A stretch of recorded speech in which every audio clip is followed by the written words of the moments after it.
Hiwala ang ilang kaalyado ni VP Sara na atat lang umano si PBBM na pulbusin ang katotohanan sa flood control scandal. Kaya inanunsyo ang pagkakadakip kay Zaldico. Totoo daw bang nahuli ang dating mababatas o sadyang scripted lang? Fake news daw ang anunsyo ni Pangulong Bongbong Marcos na nahuli sa Prague, Czech Republic, si resigned Ako Bicol Party List Representative Zaldico. Ayon kay dating presidential spokesperson Harry Roque. Bakit? Tumawag umano si Roque sa Immigration Police sa Prague at wala raw Zaldico sa kustodiya ng kapulisan.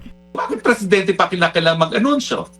Well, obviously, kasi gigil na gigil siya kay Zaldico. Dahil si Zaldico lamang ang testigo na magpapatunay na siya bilang presidente ang arkitekto ng korupsyon sa flood control scam at sa lahat ng kabalastugan sa infrastructure projects. Kung wala raw si Zaldico, pilay ang kwentong ito na corroborated umano ng storya ng 18 nagpakilalang ex-Marines at ni Batangas 1st District Representative Leandro Leviste na nooy nagsabing may resibo siya ng text messages na nagpapatunay na liable umano ang Pangulo sa isyong ito. Ayon pa kay Roque, kung sa tingin ng publiko, iuuwi ang kongresista para litisin, nagkakamali raw ang mga ito dahil baka raw Maninoy Aquino pa ang pugante.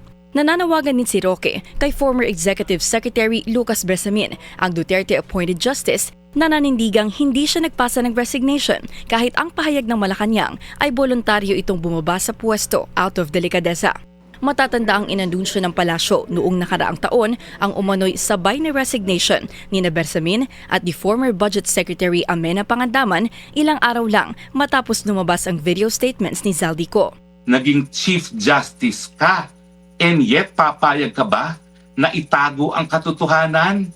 Wag naman po, dahil ang aking presidente naman, si Rodrigo Roa Duterte, ang nagtalaga sa iyo bilang Chief Justice. I think you owe it to the President dahil binigyan ka naman niya ng karangalan na maging Chief Justice. Isiwalat ang katotohanan. Naghamon pa si Roque na magbibitiw siya sa pagkaabogado kung mapapauwi si Ko within 3 weeks. Malabo raw itong mangyari at ang tanging dahilan kung bakit si PBBM ang nag-anunsyo ng pagkahuli ni Ko ay dahil atat daw itong pulbusin si Ko.